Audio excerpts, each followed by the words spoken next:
Bom dia, pessoal, bom dia.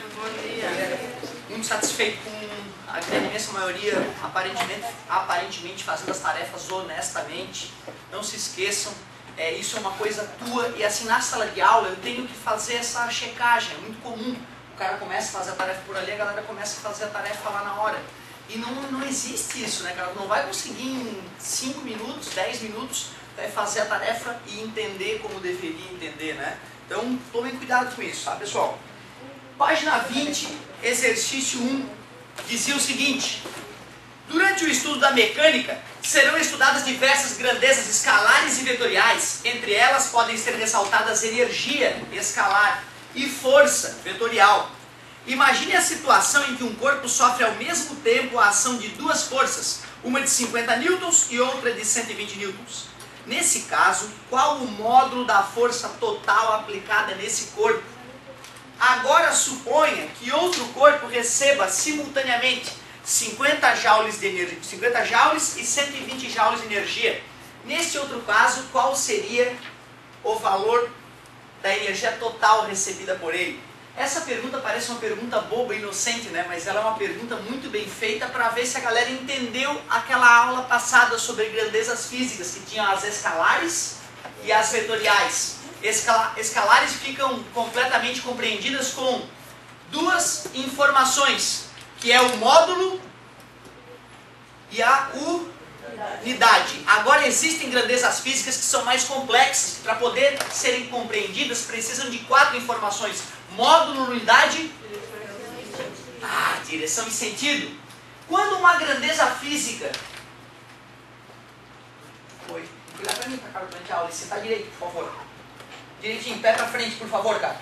Muito obrigado. E quando a gente vai trabalhar com uma grandeza vetorial, a gente tem que ter algumas noções básicas, que não adianta falar que o cara recebeu 50 newtons e 120 newtons. Mas para onde é que está atuando essa força? Qual é a direção e o sentido? Então a primeira pergunta não pode ser respondida. Tu tem que responder justamente que não dá para calcular a força resultante, porque tu não sabe para onde é que está a força. Tu concorda que 120 newtons e 50 newtons é diferente de 120 newtons e 50 newtons? Concordas comigo? É totalmente diferente. Ele falou para onde é que estava atuando esses 50 e 120, então é impossível responder a primeira pergunta. No primeiro caso não poderemos responder, porque como a grandeza é vetorial e não foi dada direção e sentido, o cálculo é impossível. Olha que simples. E isso dava para pegar na última aula, porque eu falei na última aula que grandeza vetorial é aquela que tem módulo, direção e sentido. Inclusive falei que força era vetorial. Aliás, o próprio enunciado falava que força era vetorial. Tá vendo como a tua tarefa tem que ser feita com carinho? E não era uma questão difícil. Fala, querido. E se a gente pegasse, por exemplo, uma reta e considerar, tipo, os lados positivos e negativos, e daí tem zero. Sim.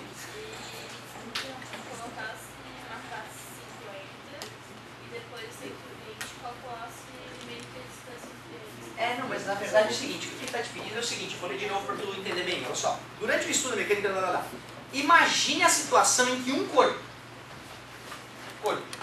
sofre ao mesmo tempo a ação de duas forças. O que de repente tu está supondo é que sejam assim as forças, ó. Aí daria para a gente calcular, mas a questão é justamente para o aluno se tocar que grandeza vetorial não basta dizer que tem tanto e tanto, tem que dizer para onde. Se fosse assim, daria 170. Se fosse assado, daria 70 por um lado, não é? Certo? E se fosse assim, nós teríamos que fazer o Pitágoras para achar o resultado, né? Que eu não sei quanto é que daria de cabeça. E se fosse 30 graus? Ih, não sei, vou te ensinar hoje a fazer esse tipo de conta ainda. Então o objetivo da questão era que o cara se tocasse, já que é vetorial, não posso fazer a conta. Tá? De qualquer maneira, não se estressem em errar. O que importa é entender por que se enganou e fazer a correção.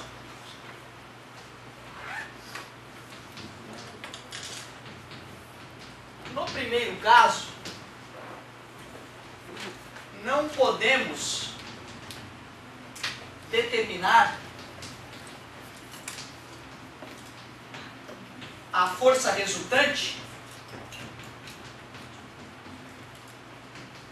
pois não sabemos a direção e o sentido das forças.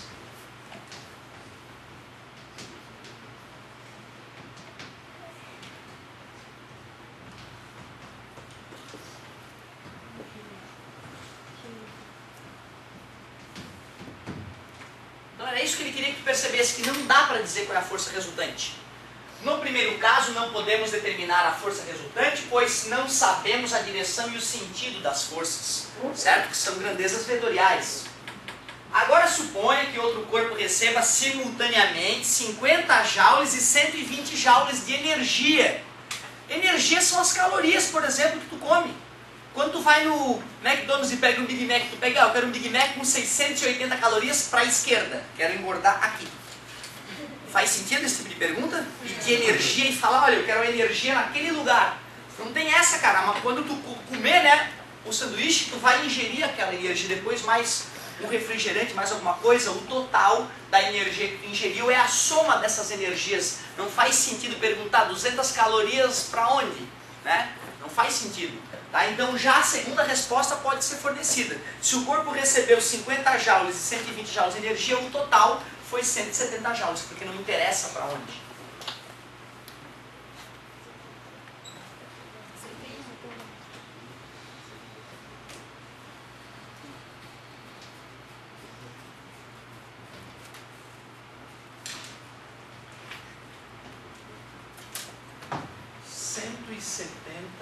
Joules. O símbolo de joules é o J maiúsculo, tá, galera? Professor, Oi. era isso que eu estava falando. Era nessa segunda. Ah, mas aí é porque isso acho que não foi claro o suficiente. Eu estava discutindo a primeira e tu respondeu a segunda, nós não nos entendemos. Então, ó, galerinha, joga madeira para ver se para a participação, garoto. Então, a segunda ali, no segundo caso, a energia total é 170 joules. Afinal, a energia é uma grandeza de que tipo mesmo? Escalar, e grandeza escalar não interessa para onde é, certo? Só isso que o cara queria então na primeira parte, que tu percebesse que uma dava para responder e a outra não. Questão 2. Uma pessoa realiza 4 deslocamentos, 2 metros no sentido A, 3 metros no sentido B, 5 metros no sentido C, 7 metros no sentido D. No final desses deslocamentos, galera, é importante vocês corrigirem, tá? Tendo feito ou não feito. Se eu estou corrigindo a tarefa e daqui a pouco eu vejo que tu não fez nada, tu não está participando da minha aula, eu posso pedir para te retirar e falar com a coordenação, tá beleza? Então quem não fez, ou até quem fez, tem que corrigir, tem que dar um visto do lado se estiver certo, apagar se estiver errado e refazer, certo? É assim, é dura, a vida é dura. Vê que coisa terrível. Se bem que tu podia estar trabalhando agora para sobreviver, né, cara? Na verdade, a tua vida não é tão dura. A gente é muito mole às vezes mesmo. Uma pessoa realiza 4 deslocamentos, blá, blá, blá, blá, blá. No final desses deslocamentos, a que distância esta pessoa se encontra do seu ponto de partida? Ponto de partida, ponto vermelho mostrado nos quadradinhos a seguir, cujos lados têm 1 metro. Ah, entendi. O cara saiu daquele ponto e ele quer que eu desenhe cada maldito deslocamento. E o cara até fez uma espécie de rosa dos ventos ali do lado, ó. Que bonitinha. Só que em vez de as posições norte, sul, leste, oeste, ele colocou A, B, C e D. Uma pena, né? Já poderia ter colocado as rosas do vento pra gente ir se acostumando com ela. Se bem que tu conhece isso, né? Letra A, então, primeiro. 2 metros no sentido A. 2 metros no sentido A. 2 quadradinhos, né? Pronto. Tem que ter seta, gente. Eu vi um monte de gente colocando risco. Mas aprendendo é vetor. É vetor, é uma setinha. Então, se tu não colocou a cabecinha da seta, coloca, que senão tá errado na prova. 3 metros no sentido B. Ah, deixa eu ver. 1, 2, 3. Olha! Física é complicado, hein, bicho? Hã? Meu Deus, peraí. 1, 2, 3. Aham. É isso. Inacreditável. 5 metros no sentido C. 1, 2, 3, 4, 5. Jezebel. 7 metros no sentido D. 1, 2, 3, 4, 5, 6, 7. Bundinha na cabecinha, lembra? Olha ali, que beleza. Depois, no final desse deslocamento, a que distância essa pessoa se encontra do seu ponto de partida? Ah, adorei! Para o cara poder saber a distância até o ponto de partida, temos que traçar uma reta, né? Entre a origem e a chegada. Ele quer saber isso aqui, ó. Quanto vale esse vetor amarelo? Que é o resultado, né, desses outros vetores, a soma. Eu vou chamar isso de delta D com a setinha em cima. Essa setinha em cima é para representar que é uma grandeza vetorial, né? E é chamada de deslocamento essa grandeza aí, deslocamento. Agora eu quero ver, como é que eu vou calcular o tamanho dessa coisa aí, meu? Ah! Como é que eu calculo o tamanho dessa coisa aí?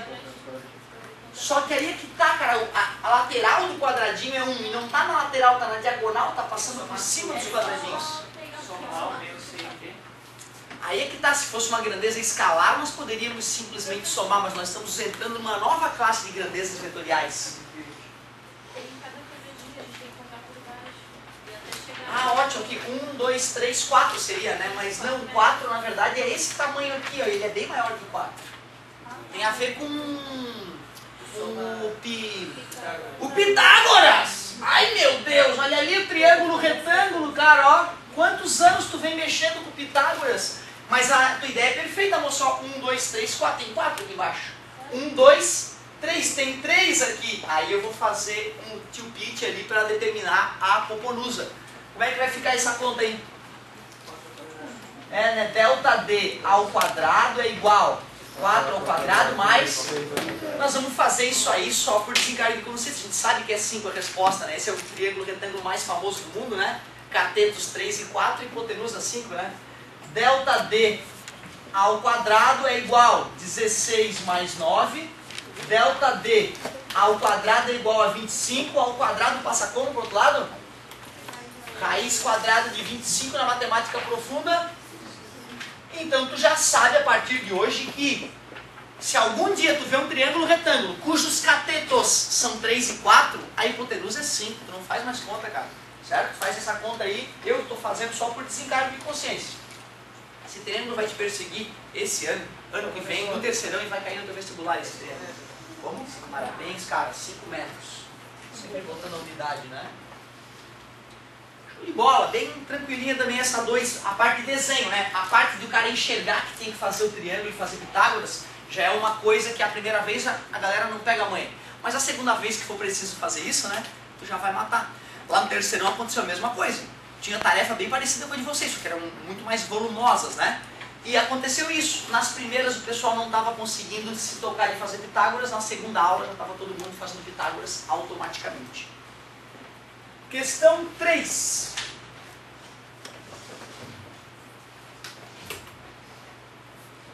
A resposta da questão anterior seria alterada se os mesmos deslocamentos fossem realizados por esta pessoa, mas em uma ordem diferente. Aí é que tá, né? Vamos tentar fazer isso? Para a gente confirmar, nós temos que fazer todos os deslocamentos numa ordem diferente. Vamos ver como é que vai ficar? Não custa, né? Quer dizer, custa, mas não pode ter preguiça nessa hora. Vou fazer então o desenho mais uma vez, mas numa ordem diferente, para a gente ver o que vai acontecer. Beleza? Fazer então de trás para frente. Vou pegar aquele ponto de partida e primeiro vou fazer esse deslocamento aqui, ó, que é 7 para a distância D, né? 1, 2, 3, 4, 5, 6, 7. 7 para a distância D, ó, beleza. Depois eu vou fazer esse aqui, que é 1, 2, 3, 4, 5 para baixo.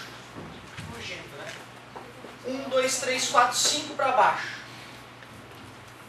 Agora eu vou fazer esse aqui. 1, 2, 3. 3 para a direita. Beleza. E finalmente, 1, 2 para cima. 2 para cima. Vamos ver quanto é que o cara andou? Porra! Certinho, né? Deu o mesmo resultado, né? Tu viu? Às vezes tu não pode confiar na tua intuição. Sim, não. Ah, pensa um pouco. Faz, né? Arrisca, vê, faz na ordem contrária e verifica, certo? Então tu vê, não era também algo difícil de se responder desde que tu fizesse tua tarefa com calma, MSN desligado, é impossível concentrar-se em alguma coisa, né, paquerando com a pessoa que tu tá afim ali no MSN, é impossível, não tem como, tá? E aí tu sabe que se tu fizer isso ao longo do ano, ganha de presente na vida adulta um salário medíocre, é bem legal. Galera, olha só. Acabamos de ver, ele quer uma resposta verbal ali, nós só né, fizemos a verificação, mas vamos responder então. O resultado.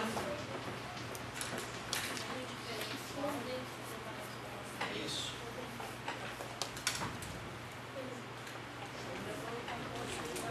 Não seria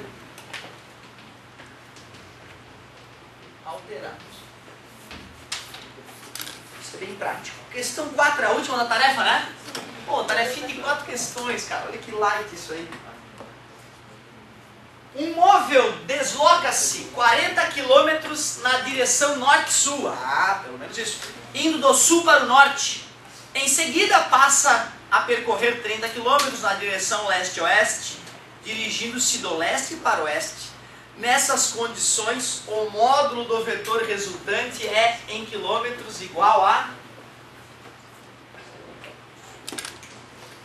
Parecidinha com a questão que a gente acabou de ver, cara. Dá uma olhada. Vou fazer a rosa dos ventos aqui, né? Norte, sul, leste, oeste. Certo? Um desenhista. O cara anda 40 km na direção norte-sul, indo do sul para o norte. 40 km eu vou colocar 4 quadradinhos. 1, 2, 3, 4. 40 km. Em seguida, passa a percorrer 30 km na direção leste-oeste, dirigindo-se de leste para oeste. De leste para oeste. 30 km, vou colocar 3 quadradinhos. E aí, galera, isso não parece familiar para vocês? Qual será o vetor resultante? Pois é, cara, 3, 4, 5, 30, 40, 50. Apareceu o triângulo de novo, ó. Mas esse daí é o deslocamento ou a distância que ele está do ponto inicial ao ponto final? Isso é deslocamento, a distância do ponto de partida ao ponto de chegada. O deslocamento é isso. Distância percorrida é que é 70. O que ele perguntou? Deslocamento ou distância percorrida? É deslocamento. Se ele tivesse perguntado distância percorrida, pessoal, quanto que ele andou de verdade, aí seria a soma dos dois, que dá 70. Mas quando ele pede deslocamento, é sempre a distância medida em linha reta do ponto de partida ao ponto de chegada. Bem lembrado. Professor, eu não acredito que deu 50. Ah, eu faço pra ti, meu querido. Vou chamar de x então para variar e vai ficar assim, ó. X ao quadrado é igual a 30 ao quadrado mais 40 ao quadrado. 30 vezes 30. 900, parabéns, está muito rápido. 40 vezes 40. Parabéns, ó, 4 vezes 4, 16, com 2 zeros, 1.600, não dói. 900 com 1.600, 2.500 ao quadrado passa raiz quadrada, raiz de 2.500, 50, 5 vezes 5, 25, com 2 zerinhos, 2.500. Então está confirmado que o x deu 50 quilômetros. Tu vê, acabei de falar do triângulo mais famoso do mundo, né? Ele já apareceu 2 vezes na nossa aula, certo? Só deixa eu ver uma coisa. Se fosse assim, ó, um triângulo, ó, 6, 8, quem seria aqui?